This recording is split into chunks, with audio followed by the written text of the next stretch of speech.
Thank you very much. Just a second.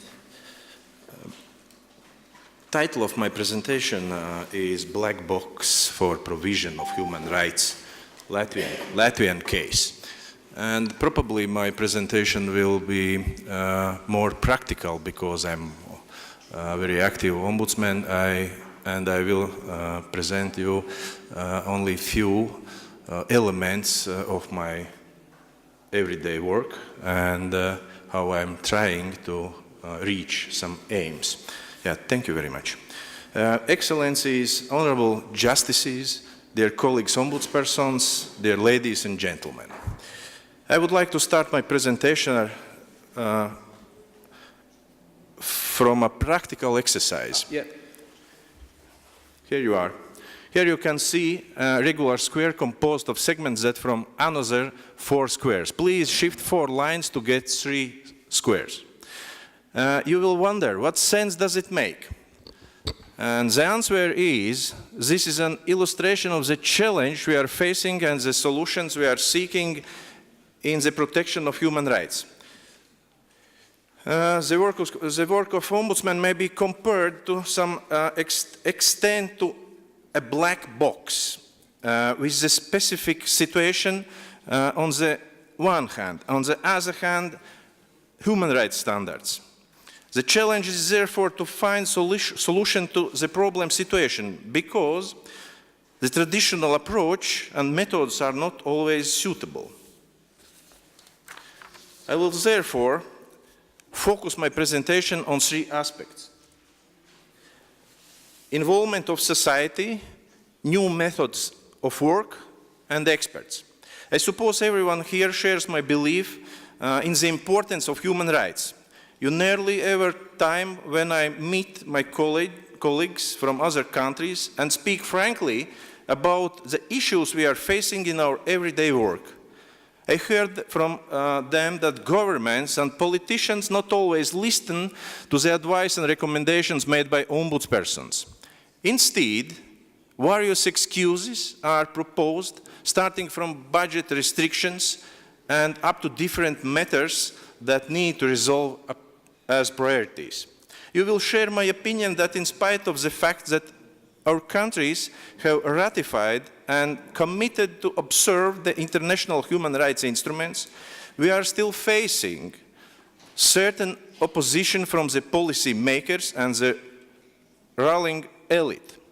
It is in fact unnecessary to repeat the common complaints here or try to assure you about the importance of ensuring that governments of our respective countries support and promote the observation of human rights. We are all rather interested in answer to the question, what shall we do? How can we make our governments and policy makers listen to us and understand how important are human rights to the development of our country and to the welfare of our nations? There are several solutions to that issue, including the involvement of society. Let me mention an example of how we have proactively used the involvement of society and achieved real improvements. Let me first outline the issue in brief words. Even though the Constitution of the Republic of Latvia prescribes that each member of society has the right to free elementary and secondary education, applications filled with our office and our own experience show that this is not so in practice. So, in 2011, we focused on a study to assess whether or not exercising of the right enshrined in the Constitution to free elementary and secondary education is available in practice. We established Advisory Council, analyzed the governing regulations, requested the relevant information from public and municipal institutions, and conducted a number of meetings and interviews with public officials and policy makers. And now, I can assure you that involvement of society has been the key factor that enables me to state that no free elementary and secondary education in Latvia is available, not only formally, but also in practice. We applied to members of society and asked them to inform the Ombudsman office about any occasions when parents have been requested by schools to provide any teaching aids. A special email address was established for that purpose. And we found out from the information provided by parents and even by teachers that parents had to share the costs of not only procurement of books, exercise books and stationery, but also the costs of redecoration of classrooms, provision of video surveillance devices, interactive boards and other items. Until then, the parents reluctantly accepted such unlawful practice prevailing at schools because any objections would entail repressions in the address of their children. We promised to parents to keep in confidence all details of the identity of themselves or their children and the names of the involved schools, and we kept our promises. So we gained their highly valuable trust and support. The collected information enabled us to convince the Ministry of Education and Science, municipalities, schools, and the Parliament of unlawfulness of the prevailing practice. Amendments were introduced in legal acts to specify in details the item funded from the budget of the state or municipality as founder of the school and the items to be provided by parents. When amendments to the legal acts had been introduced, I asked repeatedly to report on any demands made by schools to parents to provide any items for which the schools were responsible and which had to be funded from the state or municipal budget. My colleagues individually handled each occasion so that the schools withdrew their demands and even repaid funds to the parents. The above described example has enabled me to draw the following conclusions. First, the involvement, trust and support of society have been of notable help to convince the policy makers and public officials and to achieve real change. Second, we should feel free to use methods that are not common in the work of Ombudsman, such as asking society to report on specific occasions. And the last above mentioned conclusion leads me to the second topic of my presentation, new methods of work for Ombudsman. I'm certain that mere analysis of legal acts and desk research is no more sufficient in the work of Ombudsman. We have to explore the possibilities offered by other fields of science.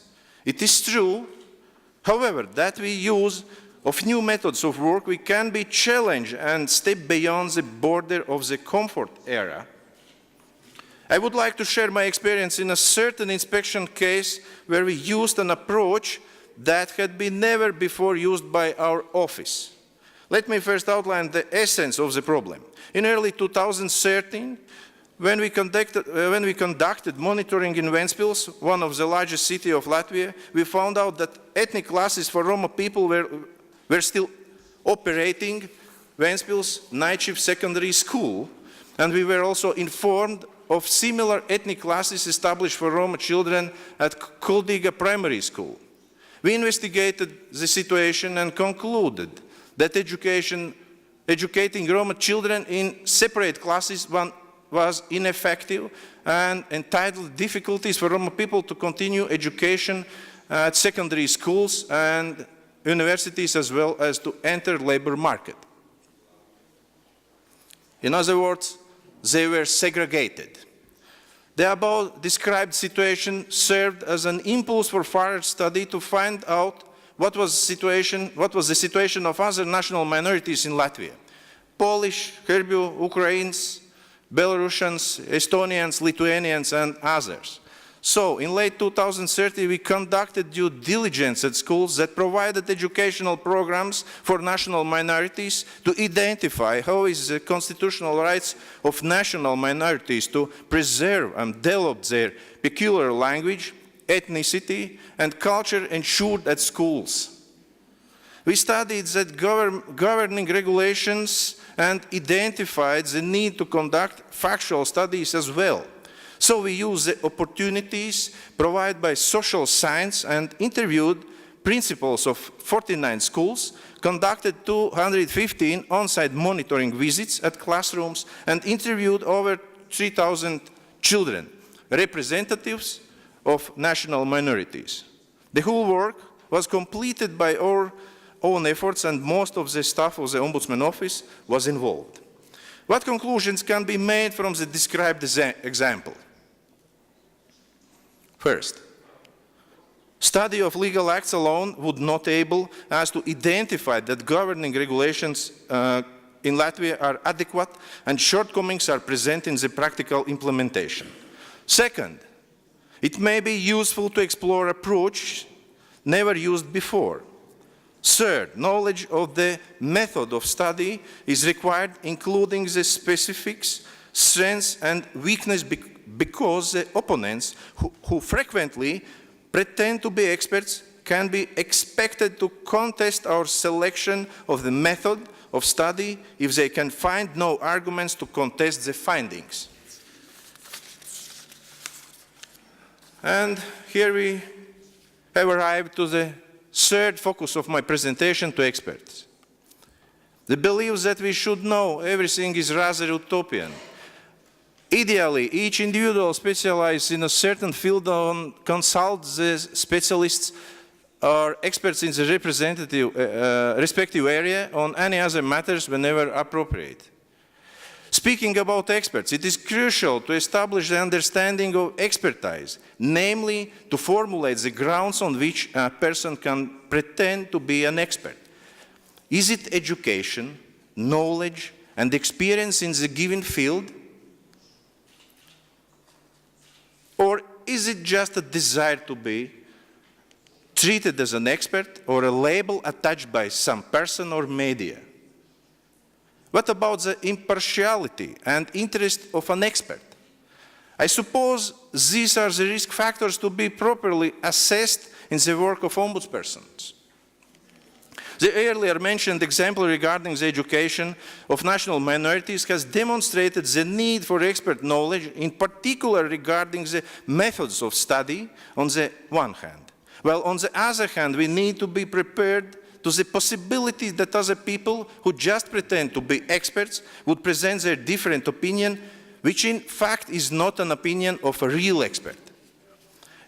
You may wonder if we also face situations when pretending experts seek to contest the data of our studies of minority education and seeks to question the chosen method.